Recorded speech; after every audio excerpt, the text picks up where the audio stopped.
Welcome back to the channel. The first thing we're going to do today is we're going to drill out for the crankshaft bearings. So I'll pull all the rest of this off of here. We're going to set it up in the mill, and then we'll drill and ream through both plates at the same time so that we make sure that they are aligned good. Then after we get that done, got a piece of bronze here that we're going to make the bearings out of. So the plans call for either using ball bearings or using bronze bearings. So if you're using ball bearings, size this appropriately for the ball bearings that you have. We're going to finish this off. This gets reamed to 1/2 inch, and then we're going to machine these to be a light press fit. So probably 1/2 thou larger than what we end up with here, but we'll machine and ream this first, and then we'll make these bearings to fit. Then they also get a hole drilled through them for the oiler, but we will wait until we get them pressed into here, and then we will drill all the way down through here to make sure that they're lined up, and then we'll tap this for our oil cups. So we'll get this tore down and get it set up in the mill and start machining.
Okay, so we got this drilled and reamed out and got the bushings installed.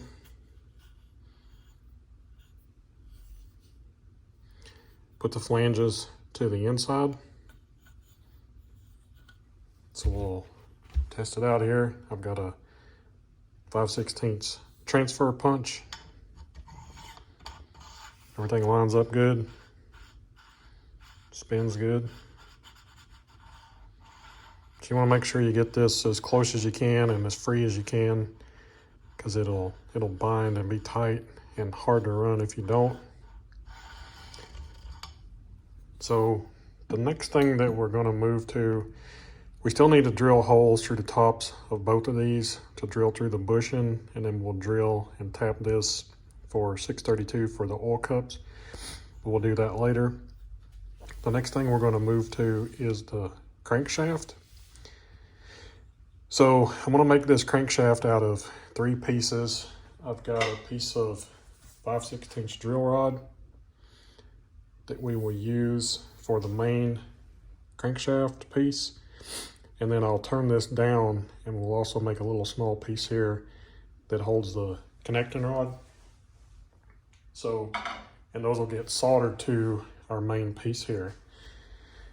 The original design for this engine doesn't have a counterweight on the crankshaft, which for this application and for the RPM, slow RPM that it's going to run, I think that would be okay. But it does say in the notes that you can come up with one if you want to add one. So we're going to add a counterweight to this crankshaft. I just think it'll look better and run better. So you can, I've seen some examples that people have done just to make one. We're going to put a little bit of thought behind it. So we got to go over a little bit of math, and to balance this out, what we're going to do, you're never going to be able to balance it out completely because of the angle of the connecting rod and the weight. It's never going to be perfectly balanced, but we can get closer to what it would be in a perfect balance situation. So what we need to do is we need to figure up the reciprocating mass, and we're going to divide that in half, and we're going to add that to the rotating mass, and that's going to equal what we're going to call our bob weight.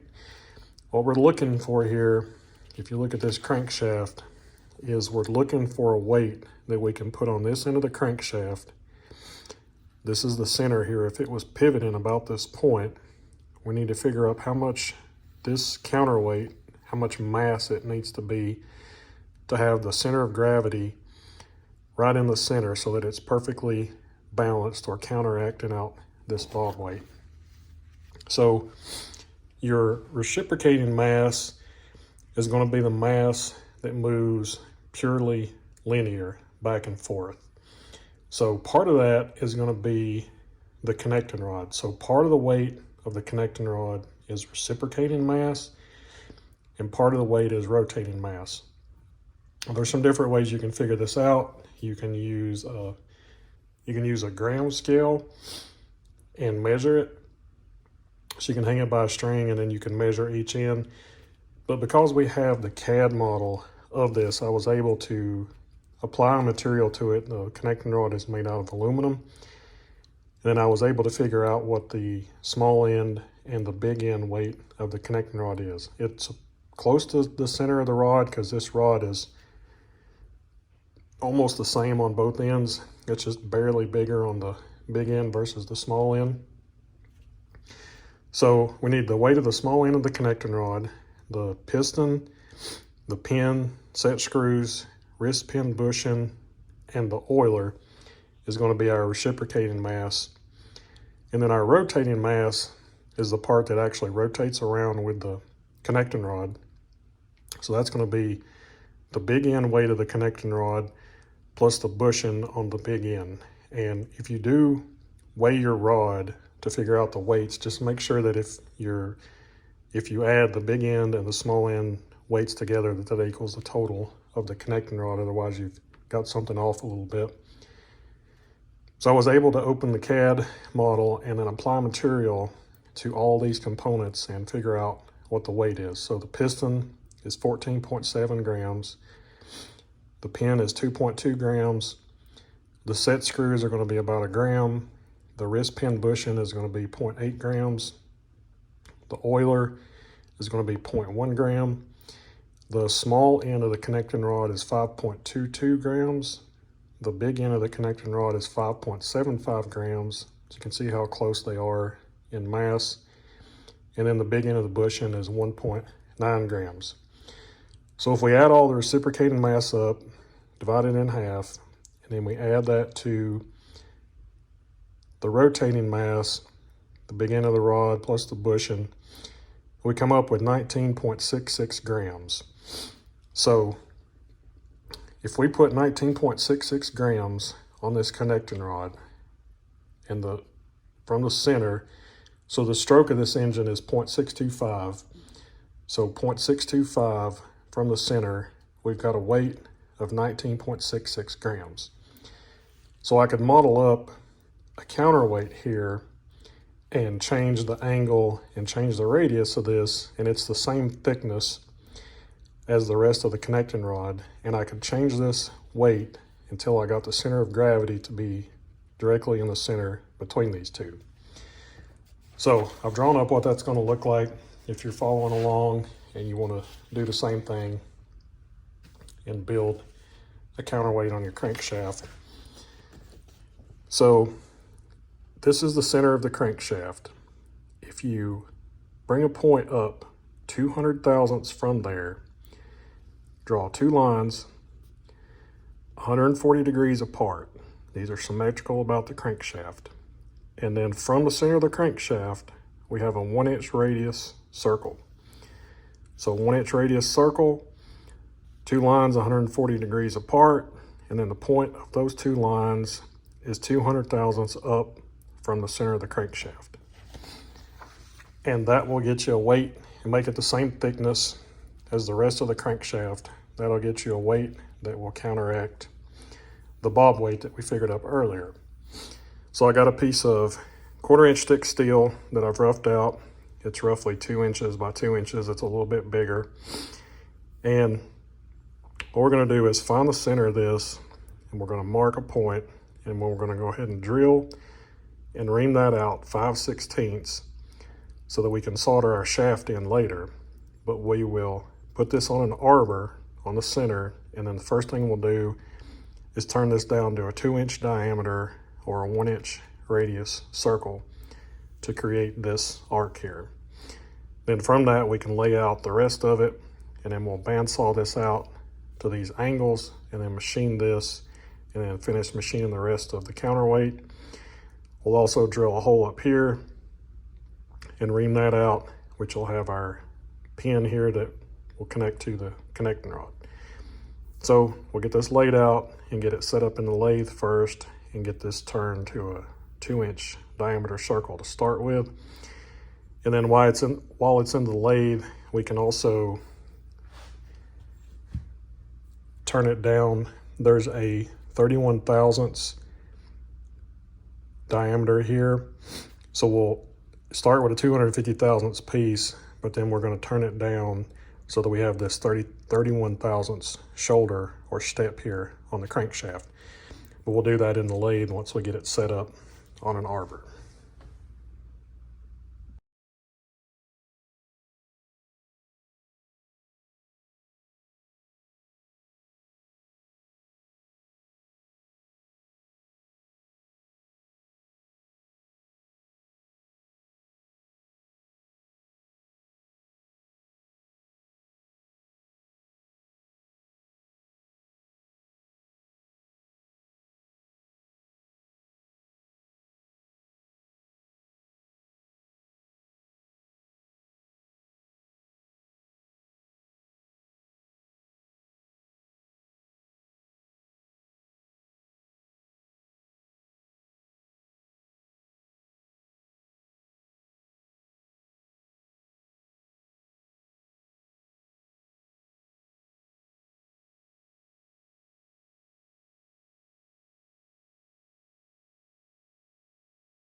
Okay, so I got the holes drilled in that, had it mounted on the lathe, got that turned down to a 2-inch diameter, and then I bandsawed out everything else close to the layout lines, and then cleaned it all up on the die filer.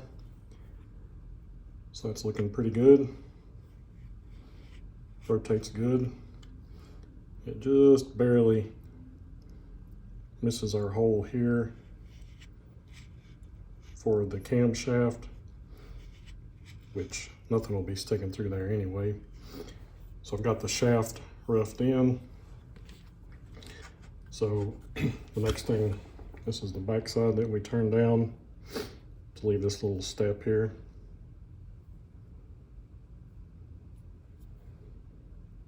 So the next thing we'll do, that'll finish it up for this episode, but next time we will start back on this shaft. We're going to cut a keyway into it, which is a deviation from the plans. The plans call for 2 roll pins through the flywheel to hold it on, but I like the idea of a keyway better.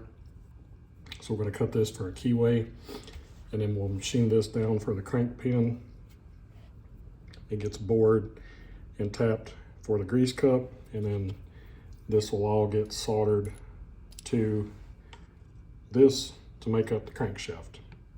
Thanks for watching.